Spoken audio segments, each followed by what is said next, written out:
Okay, last class में कुछ हमने एक्सरसाइज और एग्जाम्पल किए थे, ओके ना। तो उसको थोड़ा आज कंटिन्यू करते हैं, एक एग्जाम्पल और करेंगे आज हम।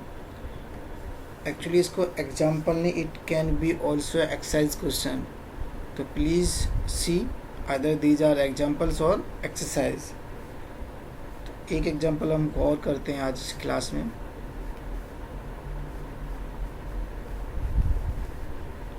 एग्जाम्पल नंबर तुम लोग डाल लेना जो भी है।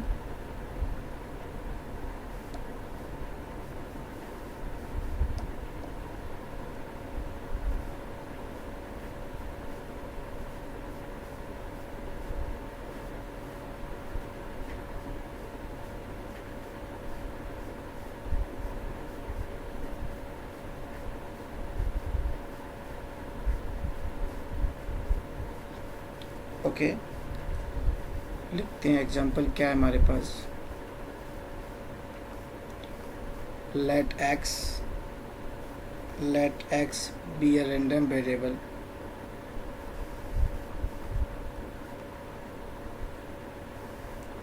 denoting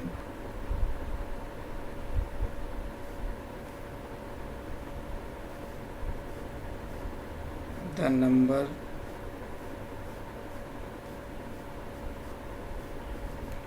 of choices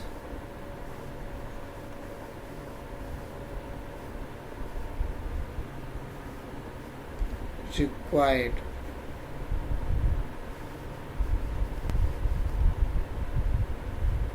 to get to conjugative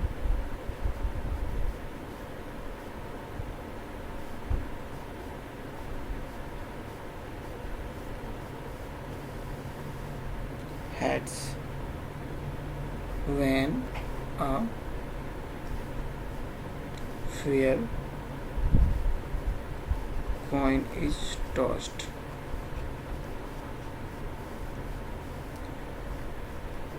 So that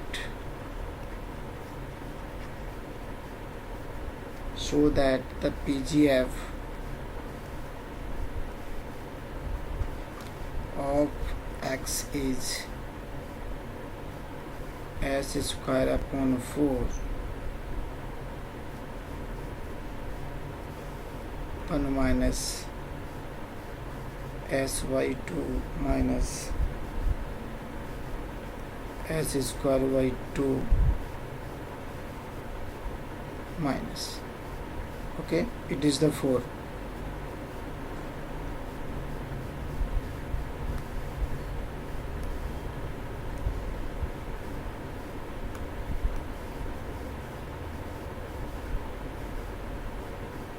ठीक है, यहाँ पे क्या दिया हुआ है, let x be a random variable denoting the number of tosses required to get to conjugative heads when a fair coin is tossed, so that the PGF of x is s square upon 4 multiply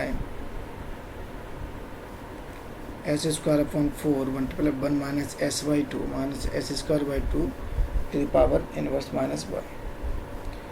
Okay,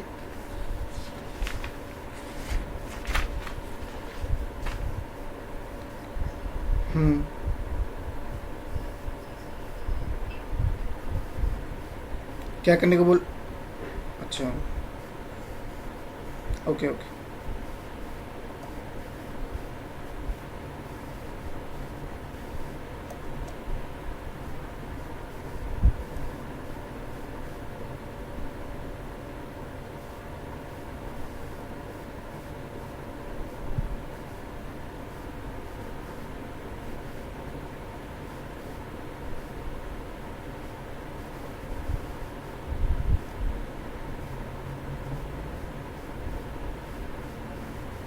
तो please time पे आया करो, मैं 5 minute दे देता हूँ, 11:05 तक join कर लिया करो, ओके। तो चले सारा टाइम ज्वाइन भी निकाल दिया, ऐसे तो सिलेबस भी नहीं हो पाएगा। तो मूव ऑन सोल्यूशन। तो by the definition of PGF, PS is equal to sum over k goes to 0 to infinite probability x is equal to k into s to the power के। Okay, तो किसी भी variable का हमें PGF निकालने के लिए first we require the probability mass function of a random variable x. हमें क्या ज़रूरत पड़ती है? रैंडम वेरिएबल एक्स की ज़रूरत, पीएमएफ हमें ज़रूरत पड़ती है।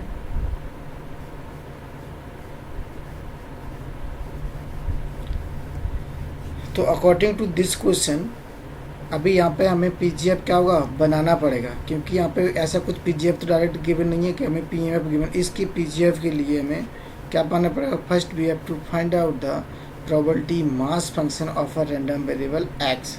ओके, तो what is the random variable X? उन्होंने एक्स के लिए ये बोला कि एक्स एक रैंडम वेरिएबल है, that is denoting the number of tosses required to get two conjugative heads when a fair coin is tossed. Okay, तो कंजुगेटिव हेड्स का मीनिंग क्या होता है? आई थिंक पता होगा ये तो टर्म सबको, है ना, लगातार। ओके, तो सबसे पहले हम क्या करेंगे, इसका हम पीएमएफ बनाएंगे। पीएमएफ क्या होगा, उसके बाद हम इसको प्रोबेबिलिटी जनरेटिंग फंक्शन निकालेंगे। तो द इवेंट कैन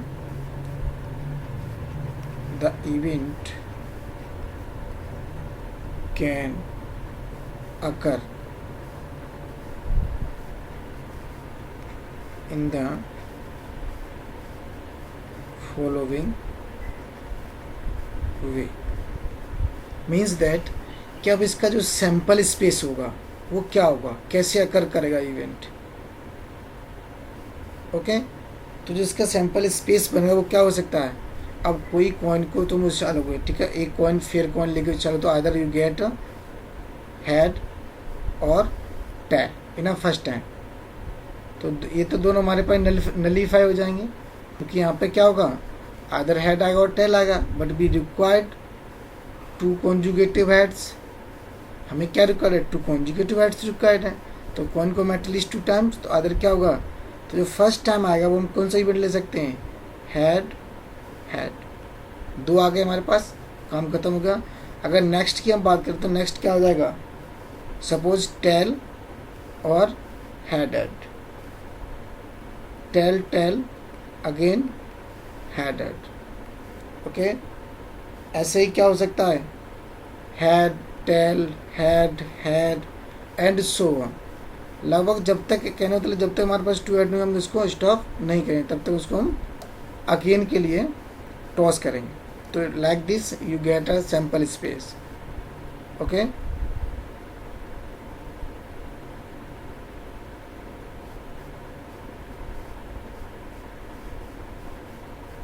क्लियर है यहाँ तक? इस टाइप का कुछ तुम लोगों को सैंपल स्पेस मिल जाएगा।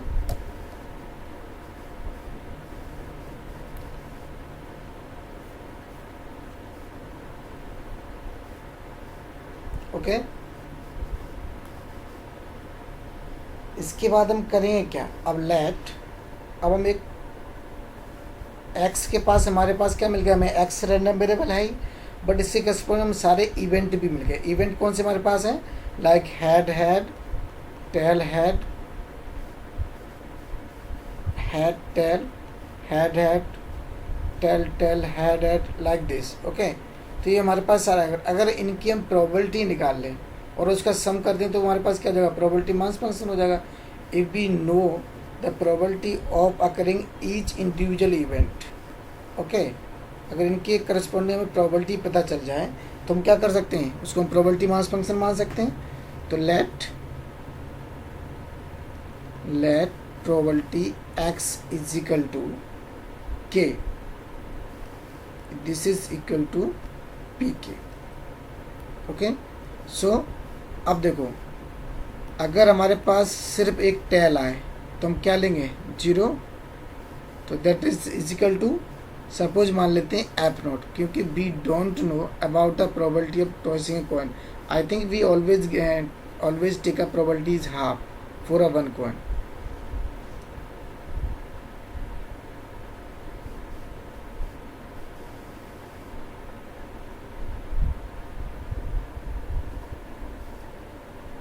नेक्स्ट क्लास में ध्यान रखना, मैं 11:05 के बाद किसी को ज्वाइन नहीं कराऊंगा। क्लास में आना है आओ, नहीं आना तो मत आओ, बट इस तरीके से नहीं। ओके। ऐसे ही सिमिलरली हमारे पास probability x is equal to 1, it means we get only one head, here we get only one tail. तो ये हमारे लिए काम की नहीं है, क्योंकि because corresponding to equation question we require number of 2 consecutive heads. तो हमने इनको क्या f0 और f1 मान लिया है। ओके। अब देखो नेक्स्ट इवेंट हमारे पास क्या हुआ, वैल्यू क्या लेगा, probability x is equal to 2, it means क्या लेगा प्रोबेबिलिटी ऑफ h यानी कि 2 हेड्स, तो it is equal to f2। Okay. अब इसकी प्रोबेबिलिटी क्या हो जाएगी, सपोज मान लो हेड आने की प्रोबेबिलिटी p है, तो we can write this is p square, हाँ 1/2 लोगे, इफ वी टेक 1/2 तो probability 1/4, it means p square. if probability of getting head is equal to p, then probability of h is equal to p square। Okay. Similarly next हमारे पास value क्या लेगा x is equal to 3, तो इसमें हमारे पास क्या चला जाएगा, कौन सा सिंपल इवेंट आएगा, tell head head, it means probability of tell head head. यहीं पे 3 वेरिएबल लेगा, तो इस डिनोटेड बाई f3। अब प्रोबेबिलिटी इसकी क्या होगी, अब अगर तुम लोगों ने हेड ली है करस्पॉन्डिंग टू h, तो टेल के करस्पॉन्डिंग क्या जाएगी, q हो जाएगी, और इसके करस्पॉन्डिंग क्या है, p स्क्वायर है, क्योंकि हेड के corresponding p square, all are independent, तो probability of q p into p that is q p square. Okay. अब we know the probability of p square is equal to, अब देखो यहाँ से क्या है,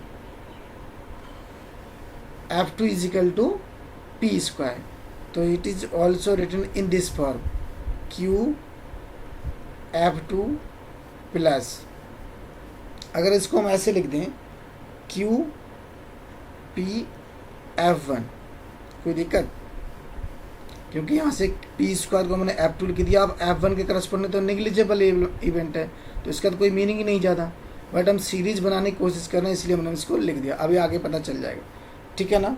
same if we take probability x is equal to 4, तो इसमें कौन कौन से इवेंट पॉसिबल इवेंट आ सकते हैं, इसमें तुम्हारे पास पॉसिबल इवेंट कौन कौन से हो सकते हैं, एक तो probability tail tail head head, ये आ सकता है ना, और कौन सा आ सकता है, ये भी तो एक पॉसिबल इवेंट रहेगा, हेड टेल हेड हेड,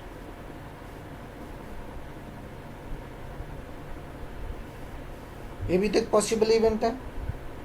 तो इसके करस्पॉन्डिंग जब प्रोबेबिलिटी लिखोगे तो बोथ आर, क्योंकि दोनों एक साथ का सम हो जाएगा, probability q square p square into q p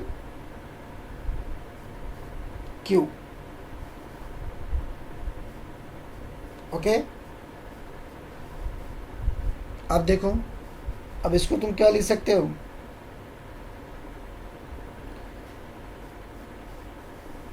again we write as,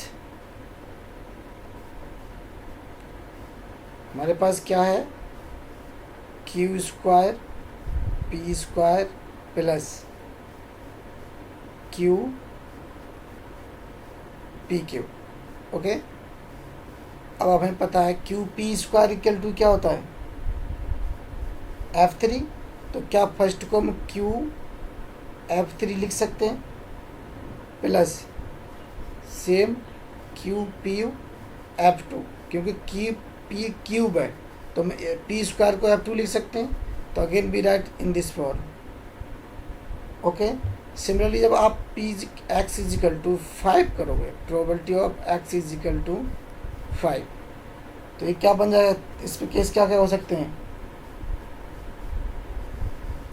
this is denoted by f5, possible event is triple T H H, एक ऐसा जगह ट्रिपल टी एच एच, हमें पास 2 कॉन्जुगेटिव मिल गए, बात खत्म हो गई। सेकंड कैसे कैसे आ जाएगा, एक टेल आए फिर हेड आए, फिर टेल आए और फिर डबल टाइम्स हेड आ जाए। ओके, अगेन हेड आ जाए, टेल टेल और हेड एंड हेड आ जाए। क्लियर? तो इनका प्रोबेबिलिटी करस्पॉन्डिंग क्या प्रोबेबिलिटीज क्या जाएंगी? फर्स्ट की Q23 P square plus second one is, अब देखो दो टेल इसमें भी है, दो टेल इसमें भी है, 3 हेड और 3 हेड, तो दोनों की सम होके 2P स्क्वायर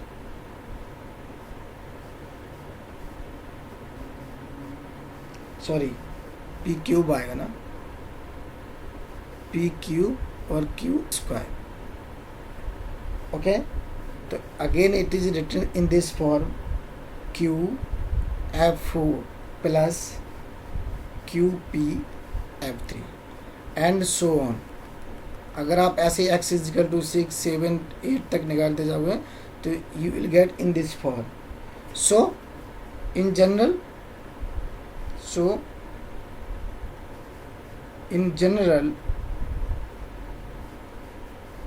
Fn, हम n के लिए बात कर रहे हैं, probability x is equal to n, तो it is is equal to probability x is equal to n equal to Q Fn minus 1 plus QP Fn minus 2। कैसे? How to write this? Because whenever you will take x is equal to 5, तो यहाँ पे देखो x 4 मिल रहा है, it means n minus 1, यहाँ पे क्या मिल रहा है n माइनस 2। सिमिलरली आप बैक जाओगे तो वहाँ पे भी सेम सीरीज फॉलो। ओके, तो दिस इज द सीरीज।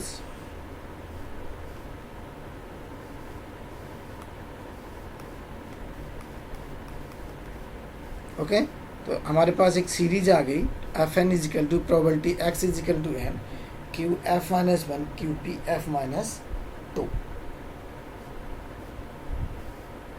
ठीक है, अब देखो हमने जो क्वेश्चन में लिया हुआ है, तो कॉइन कैसा है? Coin actually coin is fair, और फेयर कॉइन की प्रोबेबिलिटी हेड आने की क्या होती है? प्रोबेबिलिटी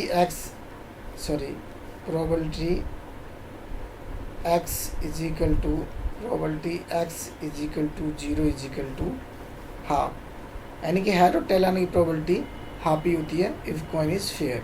तो इसमें तो नो डाउट, तो आप यहाँ पे Q और QP की वैल्यू रख सकते हैं। Q की वैल्यू हाफ हो जाएगी, Q की वैल्यू 1/4 हो जाएगी। तो this series may be written in this form Fn equal to probability x is equal to n equal to 1/2 Fn minus 1 plus 1/4 Fn minus 2। Okay, तो अब नाउ मूव ऑन, क्योंकि हमारे पास अब सीरीज मिल गई, it means probability mass function हमें मिल गया करस्पॉन्डिंग टू x। तो now for fs is probability PGF of x। Okay, तो ये क्या होगा? It is n goes to 0 to infinity Fn s to the power n। Okay, now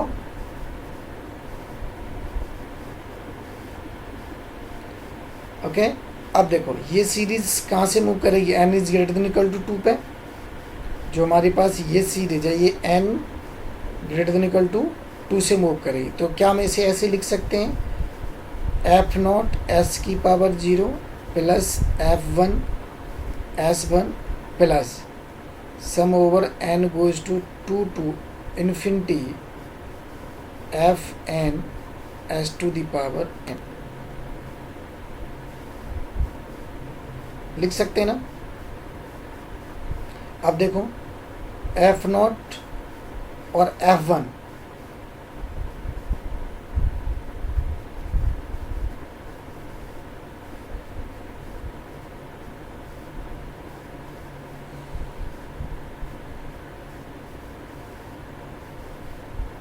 okay,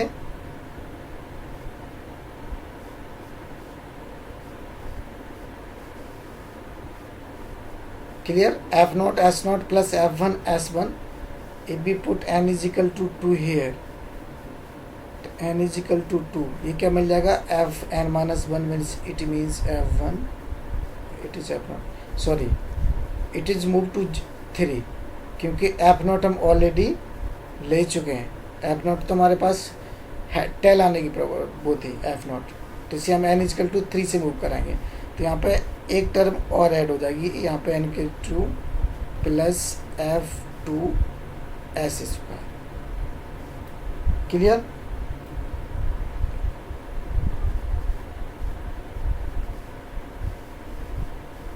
अब देखो F नॉट और F1 हमारे पास तो नेग्लिजिबल है, we don't consider this case. तो हमारे पास बचेगा क्या? F2 S square plus sum over n goes to 3 to infinite Fn s to the power n. अब F2 की प्रोबेबिलिटी क्या होगी? What is the probability of F2? F2 is equal to P square. It means P is equal to 1/2. तो क्या इसे हम ऐसे लिख सकते हैं? 1/4 S स्क्वायर प्लस, अब यहाँ पे हम वो सीरीज रखते हैं n is equal to 3 to infinite. Put the value of series Fn. Fn is equal to क्या है हमारे पास? 1/2 Fn minus 1, okay, plus 1/4 Fn minus 2 और s to the power n. Clearly?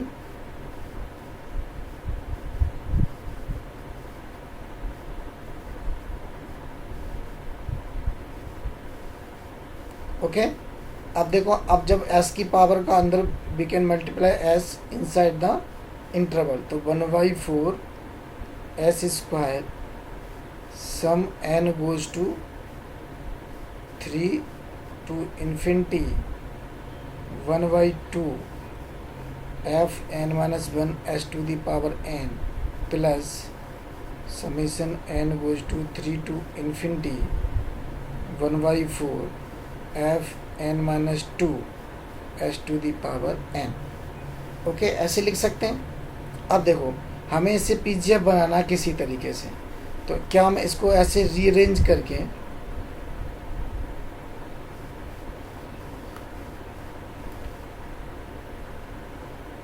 we also write in this for 1/4 s square plus sy2 sum over n goes to 3 to infinite Fn minus 1 Sn minus 1.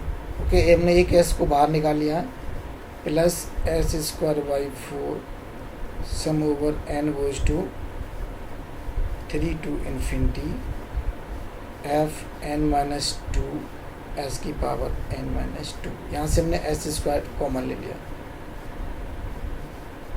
तो again both this term is become F S. हमारे पास ये भी F S बन जाएगा, ये भी F S बन जाएगा. तो finally you will get 1/4 s square plus sy2 F S plus s square by 4 F S. Okay, so F S is equal to 1/4 s square plus sy2 F S plus s square by 4 F S. तो यहाँ पे भी F S है, यहाँ पे भी F S है, और हमारे पास यहाँ पे भी है. तो take all F S term in one side left side and S square term in right side. तो एफ एस, हाँ क्या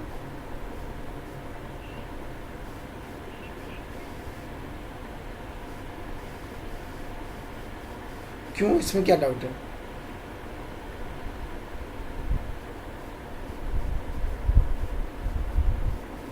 सीरीज तो हमारी कहीं से भी रन हो सकती है ना, इसको हम यहाँ से एफ एस मानेंगे. ओके, सीरीज तो कहीं से भी रन करा सकते हैं. एफ एस को मतलब प्रोबेबिलिटी टेकिंग रैंडमली एक्स. यहाँ पे हमारे पास कहाँ से वैल्यू लेगा? एक्स इक्वल टू 3 से लेगा. समझ रहे ना? तो एफ एस माइनस के sy2 fs माइनस के S square by 4 fs. Okay, this is equal to s square by 4. तो take fs as common, 1 minus s by 2 minus के s square by 4 fs is equal to s square by 4. So fs is equal to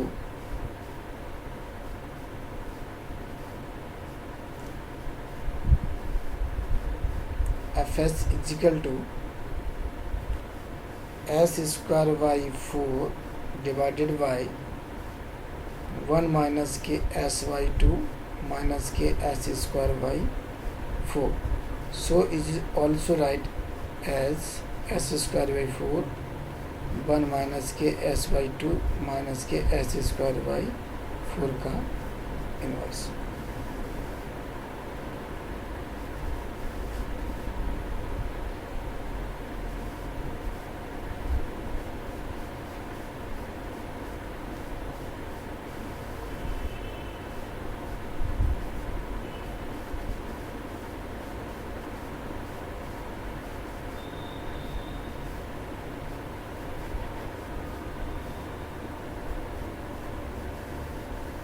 clear?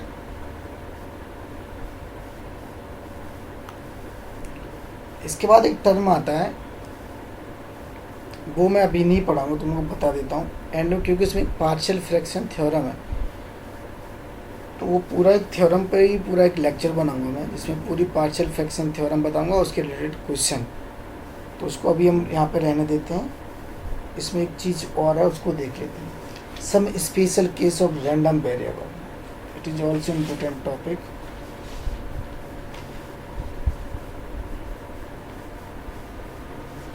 क्या बोल रहे हो? Okay,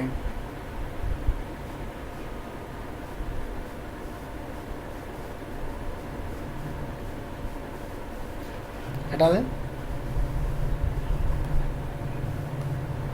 okay, तो एक तो हमारे पास determine of probability, okay, using by PS, probability generating function.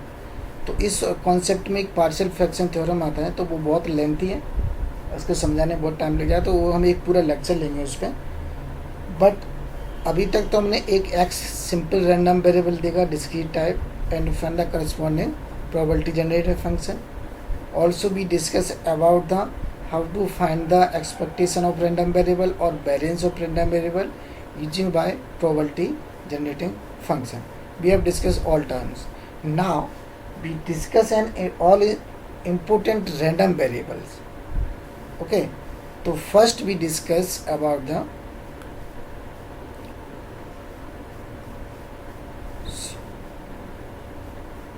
convolution,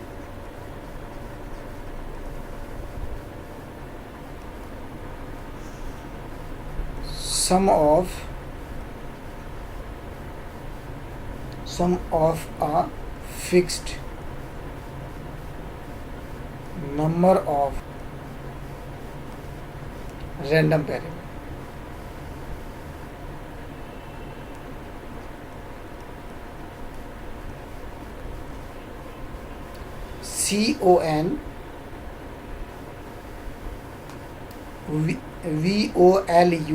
CONVOLUTION, कॉन्वोलेशन. इसका हिंदी में मीनिंग किसी को पता है क्या होता है? इसका मीनिंग होता है आई थिंक घुमावदार.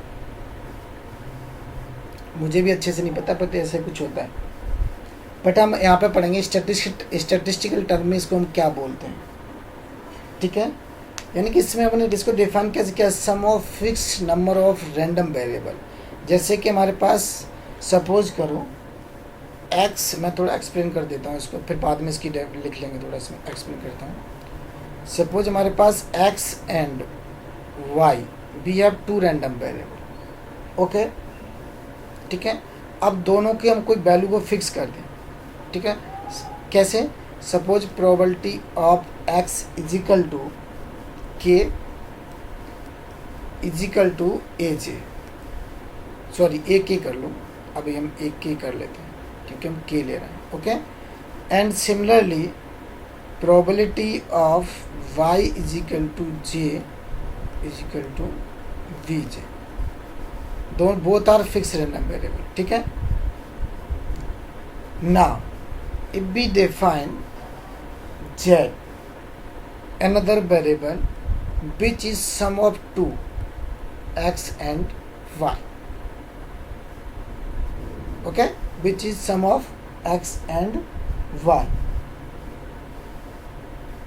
क्लियरली। तो ये ए के और बी जे के corresponding how to the find, suppose इसे मान लेते हैं probability z is equal to r, it's is equal to C are.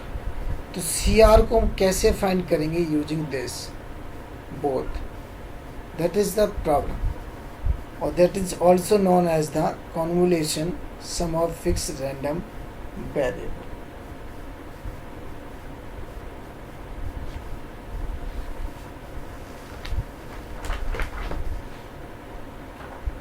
Clear हुआ यहाँ तक?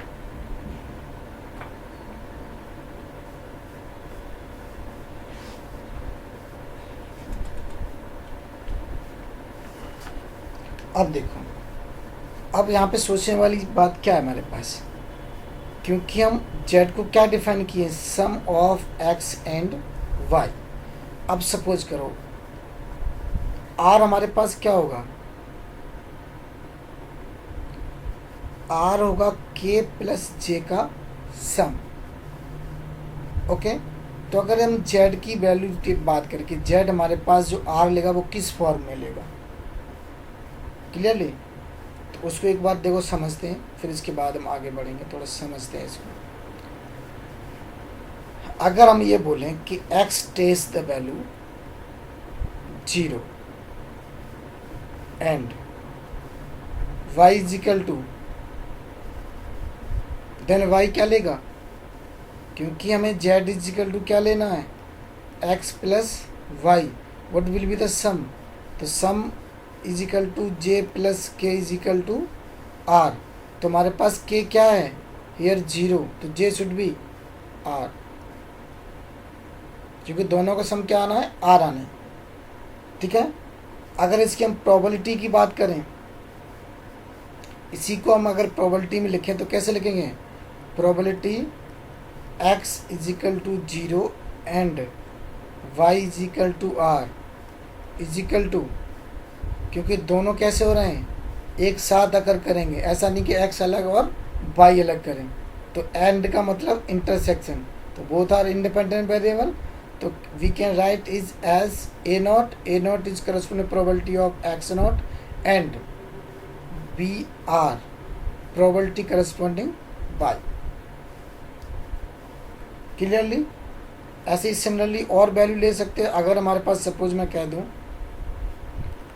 x is equal to 1 and y को कहना पड़ेगा y is equal to r minus 1। Probability की बात करें तो प्रोबेबिलिटी क्या हो जाएगी? a1 b r minus 1, okay, and so on, dot dot dot dot. अगर हम आगे बढ़ जाएं, suppose probability of x is equal to t and y should be r minus t, तो this is is equal to a t और b r minus t, the probability of is equal to a t b r minus के t, clear. अब देखो, अगर इस all probability का हम सम लिखना चाहें तो क्या हो जाएगा? इधर सम करोगे वेरिएबल करस्पॉन्डिंग सी आर मिल जाएगा, क्योंकि c r is equal to x plus y का सम है, okay. This is equal to probability of z is equal to r. अब ऑल का सम कर दोगे सबका corresponding to x is equal to 0 से लेके यहाँ तक, तो क्या मिल जाएगा सबका सम z is equal to r। तो क्या होगा, पहले point a not be are plus A1 B are minus 1 plus dot dot dot a R B nought, ऐसे आता चला जाएगा।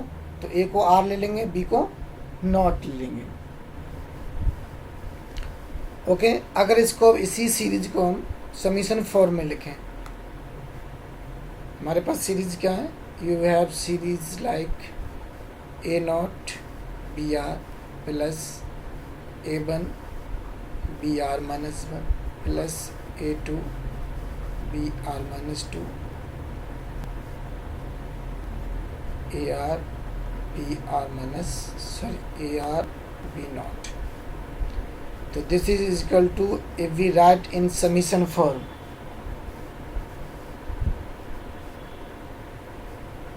कुछ ऐसा लिख सकते हैं, t is equal to 0 to r, okay, A T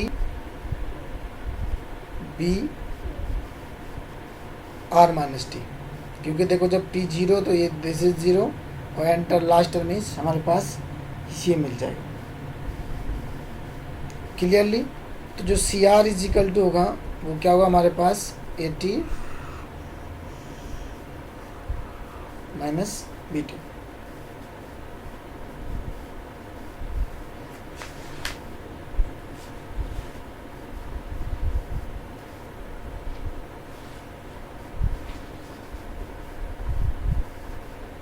okay,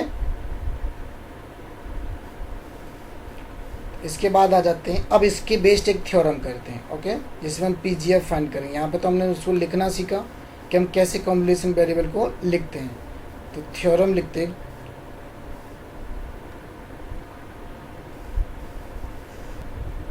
okay, theorem में क्या लिखेंगे,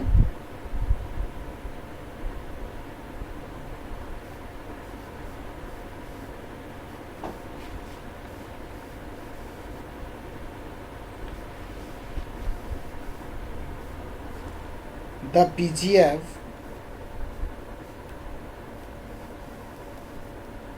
PGF of sum of two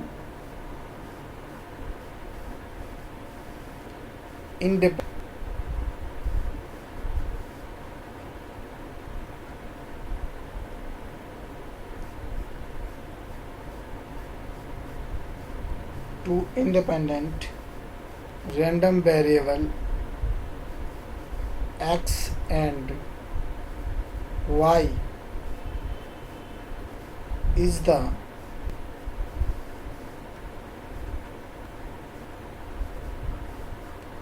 the product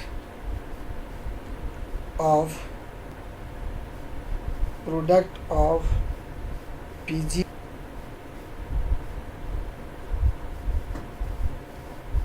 x and y।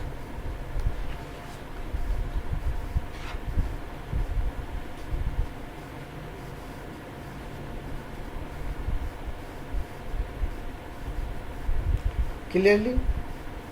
अब इस थ्योरम को एक चीज़ तुम्हें और पता होगा कि product of moment generating function of two independent random variable, अगर हम एक्स और वाई दोनों का मोमेंट जनरेटिंग फंक्शन का सम का निकालते हैं whenever both are independent, तो उनके प्रोडक्ट के बराबर होता है। सेम चीज़ इन लोगों ने यहाँ पे कही है कि the PGF of sum two independent random variable x and y is the product of PGF x and y। ठीक है, तो लिखते हैं, इसका प्रूफ थोड़ा देखते हैं, कर लेते हैं। Let AS BS and CS are the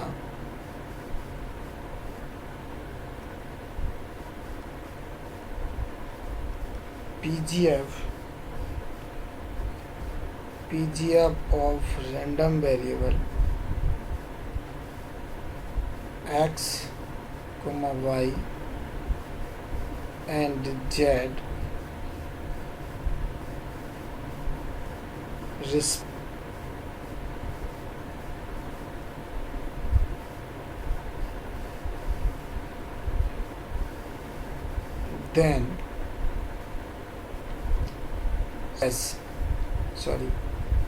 then CS is equal to action of s की power x plus y is equal to expectation of s की power x into expectation of s की power y. तो this is known as as into bs. अब ये कब true होगा? जबकि ये इनके दोनों के जो हमारे पास सी आर आएगा, यानी c are is the value of this is equal to product of this sequence. इसके करस्पॉन्डिंग उनकी प्रोडक्ट होगा, तभी हम इट इज सो दैट कि c S is equal to A S into B s. Okay,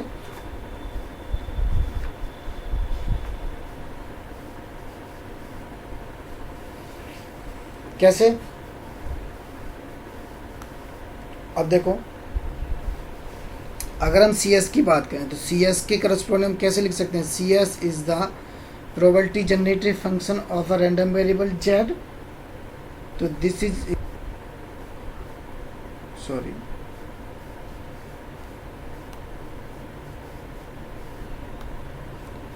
this is summation j goes to 0 to infinity. Okay, Cj s to the power j. Clearly?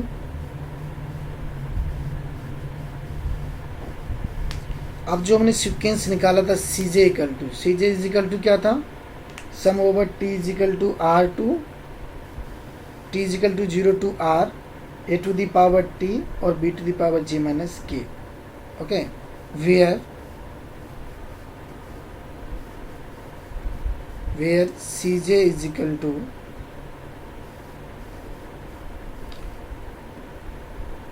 over k is equal to 0 to j ak p j minus k. Okay, ऐसे वहाँ पे हमने t लिया हुआ है, यहाँ पे हमने j ले लिया है, तो it don't confuse about the t and j. It is a notation only. Write the value of Cj in this equation. तो j is equal to 0 to infinity. Okay. पर j हमने इधर ले लिया, फिर अगेन एक समीशन Cj वाला आ जाएगा, k is equal to 0 to j. Okay. ak b j minus k लिख सकते हैं. इसकी Cj की वैल्यू हमने यहाँ पे पुटअप कर दी, कुछ नहीं किया, यहाँ पे Cj की वैल्यू ये उठा के रख दी. अब देखो, अब इसको ब्रेक करना तुम लोगों ने रियल एनालिसिस में पढ़ा होगा, how to write in this two independent series. अब इसको दो में कैसे लिख सकते हो?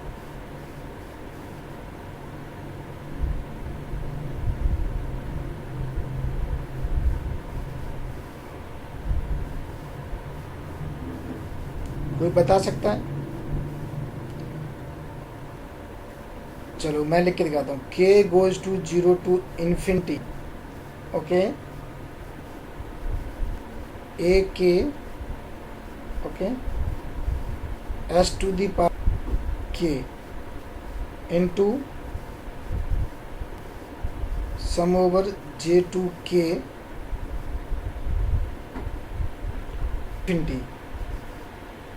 ओके,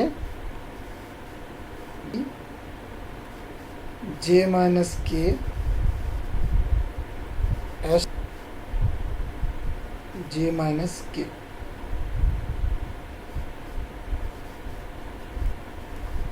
देखो हमारे पास वैसे भी j कहाँ से जा रहा था?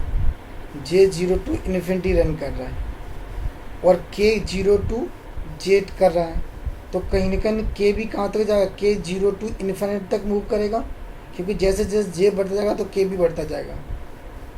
Clear.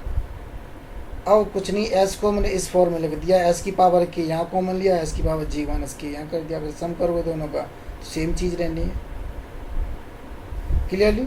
Again you can write in this equation K is equal to 0 to infinity A K S to the power K sum J minus K is equal to 0 to infinity B J minus के S की power J minus K, put J minus K another value T,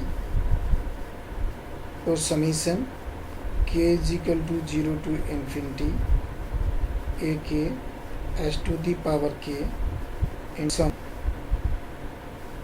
T is equal to 0 to infinity b t s to the power t, where t is equal to j minus k. Okay, अब देखो ये क्या हो गया, corresponding to A S, ये भी P G F बन गया, into this is also P G F, तो A S into B S, तो C S is equal to A S into B s.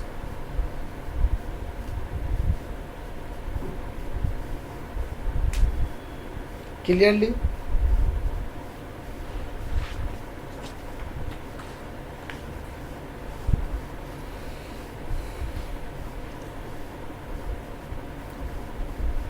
Okay, तो आज की क्लास में यहीं पे स्टॉप करता हूँ। ठीक है, मुझे कहीं